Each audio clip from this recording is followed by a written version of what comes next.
Plastids तो हमने कर दिया, उनका टाइप है क्लोरोप्लास्ट। क्लोरोप्लास्ट हमने लिया है क्रोमोप्लास्ट से। Chromoplast means coloured plastids.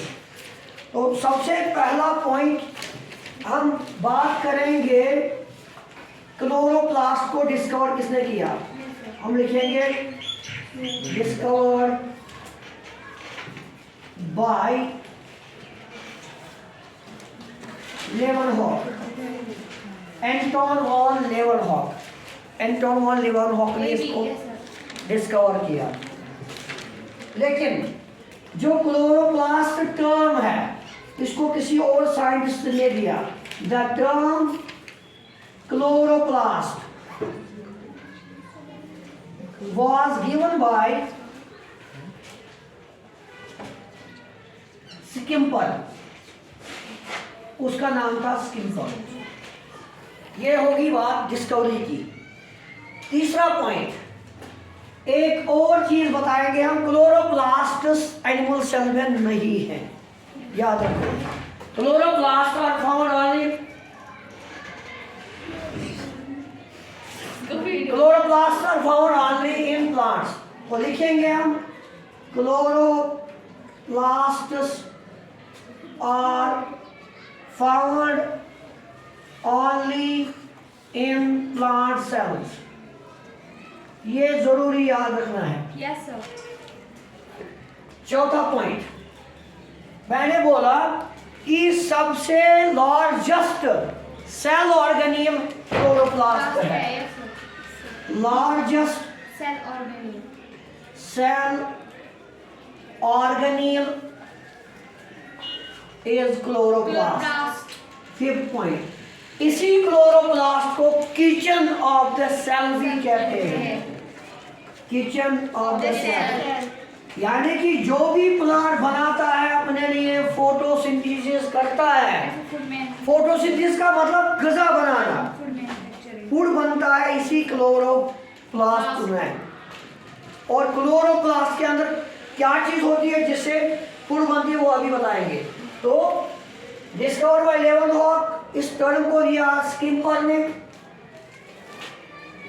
यहाँ पे। और ये खाली प्लांट सेल में होता है, एनिमल सेल में ये एब्सेंट होता है। लार्जेस्ट सेल ऑर्गेनिज्म है और किचन ऑफ द सेल इसको कहते हैं। उसके बाद हम आगे जाएंगे। नंबर मतलब क्लोरोप्लास्ट किस सेल में कितने होते हैं। ऐसे तो नॉर्मली एक सेल में एक क्लोरोप्लास्ट होना चाहिए, लेकिन यहाँ पे कुछ उल्टा है। एक क्लोरोप्लास्ट जिस सेल में है खाली एक ही क्लोरोप्लास्ट, उस सेल को बोलते हैं क्लामाइडोमोनास। तो एक नीट का क्वेश्चन निकल के आ गया कि किस सेल में खाली एक ही क्लोरोप्लास्ट होता है, उसका नाम है क्लामाइडोमोनास। दूसरा पॉइंट, एक ही क्लोरोप्लास्ट। एक ऐसी सेल है जिसमें 1 से 16 क्लोरोप्लास्ट होते हैं। एक ही सेल में इतने क्लोरोप्लास्ट होते हैं, उसको हम बोलते हैं स्पाइरोगाइरा। स्पाइरोगाइरा, इसमें इतने क्लोरोप्लास्ट होते हैं। चौथा पॉइंट, तीसरा पॉइंट, 1 से लेके 40 तक क्लोरोप्लास्ट। मैं बात कर रहा हूं मतलब एक ही सेल। अगर ये एक सेल है, इसमें जो क्लोरोप्लास्ट है, इस क्लोरोप्लास्ट जो है इसमें एक सेल में एक ही होता है, किसी सेल में 16, किसी सेल में 40 तक क्लोरोप्लास्ट होते हैं। 1 2 3 4 5 डैश। एक ही सेल में इतने क्लोरोप्लास्ट पाए जाते हैं। और 1 से 40 तक क्लोरोप्लास्ट एक ही सेल में पाए जाते हैं, वो है हायर प्लांट्स। यानी कि बाकी जो प्लांट्स, हायर प्लांट्स का मतलब हो गया जो बने होंगे बहुत से एक से ज्यादा सेल्स के। मल्टी सेल्यूलर ऑर्गेनिज्म को हायर ऑर्गेनिज्म बोलते हैं। या अगर प्लांट्स हैं मल्टी सेल्यूलर तो बोलेंगे हायर प्लांट्स। अगर एनिमल्स हैं मल्टी सेल्यूलर तो हम बोलेंगे हायर एनिमल्स, हायर ऑर्गेनिज्म। तो हायर प्लांट्स में होते हैं 1 से 40 क्लोरोप्लास्ट एक एक सेल में।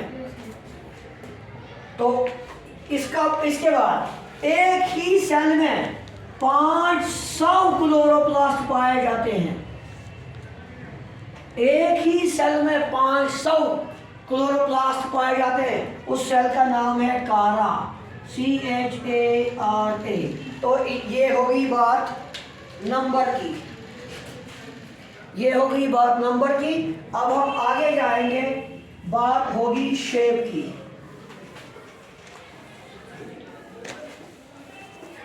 इनके भी डिफरेंट शेप्स हैं। जिस तरह इनका नंबर वेरी हो जाता है, अलग अलग नंबर, इसी तरह इनके शेप्स भी डिफरेंट होते हैं। इनके शेप्स भी डिफरेंट। तो सबसे पहली शेप जो क्लोरोप्लास्ट में पाई जाती है वो है, चलो हम बात करेंगे शेप्स की। शेप्स, पहली शेप क्लोरोप्लास्ट, किसी किसी क्लोरोप्लास्ट की शेप होती है कप शेप्ड, कप शेप्ड और horseshoe shaped. Horseshoe shaped sir वो क्या होता है? Like this cup shaped and we have horseshoe, जो घोड़े का शू होता है, इस तरह की शक्ल होती है किसी किसी क्लोरोप्लास्ट में। ये हो गई कप शेप्ड और horseshoe shaped, number 1। Number 2, कोई कोई क्लोरोप्लास्ट रिबन लाइक होता है, रिबन लाइक शेप। ये भी कोई कोई क्लोरोप्लास्ट में होता है रिबन शेप्ड। किसी किसी क्लोरोप्लास्ट की शेप इस तरह होती है,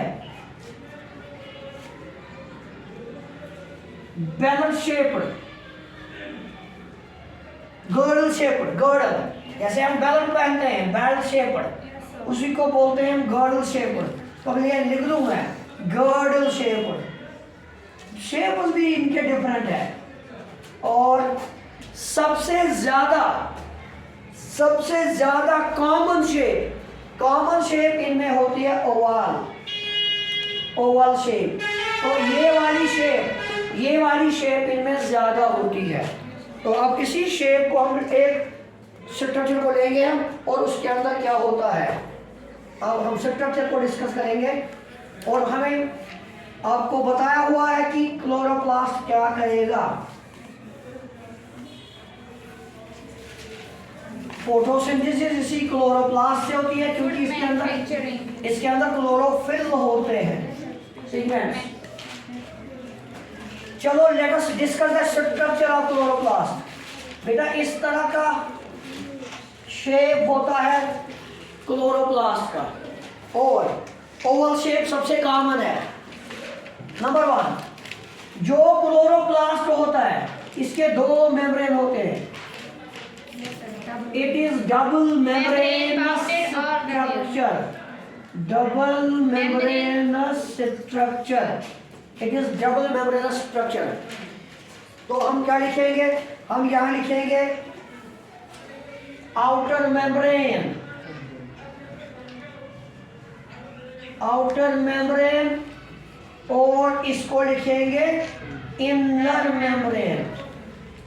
हर एक कॉमन जो क्लोरोप्लास्ट होता है उसकी शेप होती है ओवल शेप, कॉमन शेप है। बहुत सारी शेप्स हैं लेकिन ये सबसे ज़्यादा कॉमन है, अक्सर ये पाई जाएगी।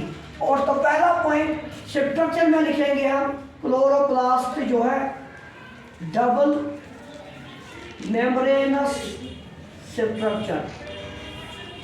जैसे मैंने क्लासिफिकेशन में आपको बोल दिया है कि यूनिट मेम्ब्रेन किसके पास होता है, डबल मेम्ब्रेन किसके पास होता है, कौन सा मेम्ब्रेन लेस है, कौन सा ऑर्गेनियल मेम्ब्रेन बाउंड है। तो we are dealing with chloroplast, a cell organelle which is found only in plants. So बेटा अगर आपसे पूछा जाएगा क्लोरोप्लास्ट की जो मेम्ब्रेन है किसकी बनी है? ये बनी है फास्फोलिपिड्स की, फास्फोलिपिड्स या प्रोटीन्स और लिपिड्स की बनी है, ऐसा भी लिख सकते हो आप। जो इसका आउटर मेम्ब्रेन होता है वो होता है स्मूथ। क्यों? इसमें लेस प्रोटीन्स होते हैं बेटा, लेस प्रोटीन होते हैं। जब इसमें कम प्रोटीन होंगे तो it is permeable, it is permeable. Permeable, permeable मतलब कोई भी चीज अंदर भी आ सकती है और जा सकती है। ये परमिएबल क्यों है? क्योंकि इसके पास लेस प्रोटीन होते हैं। जो इनर मेम्ब्रेन है इसके पास मोर प्रोटीन होते हैं, ज्यादा प्रोटीन होते हैं, तो इसलिए it is selectively permeable, selectively permeable. Sir वो क्या होता है सेलेक्टिवली? जिसको ये दानिश सिलेक्ट करेगा, नहीं मुझे ये चाहिए, खाली ये चीज अंदर जाएगी, मुझे इसको बाहर निकालना है, खाली ये चीज बाहर आएगी, तो उसको बोलते हैं सेलेक्टिवली परमिएबल मेम्ब्रेन। अब आगे जाएंगे हम, इसके अंदर क्या चीज होती है वो डिस्कस करेंगे हम, और छोड़ेंगे इसको वरना ये लंबा जाएगा। बेटा इसके अंदर जो मटेरियल होता है, ग्राउंड मटेरियल भरा हुआ है, जिस चीज से ये क्लोरोप्लास्ट भरा हुआ है उसको बोलते हैं सिट्रोमा, सिट्रोमा, सिट्रोमा, दिस इज सिट्रोमा। और ये सिट्रोमा क्या है सर? इस सिट्रोमा में होते हैं ताकत, एंजाइम्स होते हैं। इसमें होते हैं प्रोटीन्स। एक प्रोटीन का नाम मैं लिख दूं रुबिस्को, ये आपको समझ में नहीं आएगा, आप इसको याद रखिए। एक प्रोटीन है जो डायरेक्ट रिएक्शन में काम आएगा। कूल चुकरम किस्म रिएक्शन, लाइट रिएक्शन और डायरेक्ट रिएक्शन। दिन में रिएक्शन करता है फोटोसिंथेसिस के लिए और रात में भी करता है, रात में नहीं करता है, ये डायरेक्ट रिएक्शन नाम रखा है इसका। जिनमें जो एक चीजें बनाता है वही ये रात को इस्तेमाल करता है अपना खुराक बनाने के लिए, और हम बोलते हैं उसको डायरेक्ट रिएक्शन। अदरवाइज ये अंधेरे में नहीं होती है, नाम है डायरेक्ट रिएक्शन लेकिन अंधेरे में नहीं होती है। सो बेटा सिट्रोमा, इसी सिट्रोमा में सैक लाइक स्ट्रक्चर्स होती है, इस तरह बिल्कुल चाटे हुए आसान बंडल जैसे स्ट्रक्चर होते हैं। इस बंडल जैसी स्ट्रक्चर को बोलते हैं थाइलाकोइड्स। क्या बोलते हैं बेटा? एक को थाइलाकोइड बोलेंगे, थाइलाकोइड। और पूरे सैक को चट पूरे सैक को बोलेंगे ग्रेना, पूरे सैक को बोलेंगे GRANA, ग्रेना। और एक को बोलेंगे ग्रेनम, बहुत सारे को बोलेंगे ग्रेना। ये आपस में कनेक्टेड हैं। तो यहाँ में एक और थाइलाकोइड बनाऊंगा, यही मैं ग्रेना में बनाता हूँ। जिगर एक स्ट्रक्चर को like this, let me draw.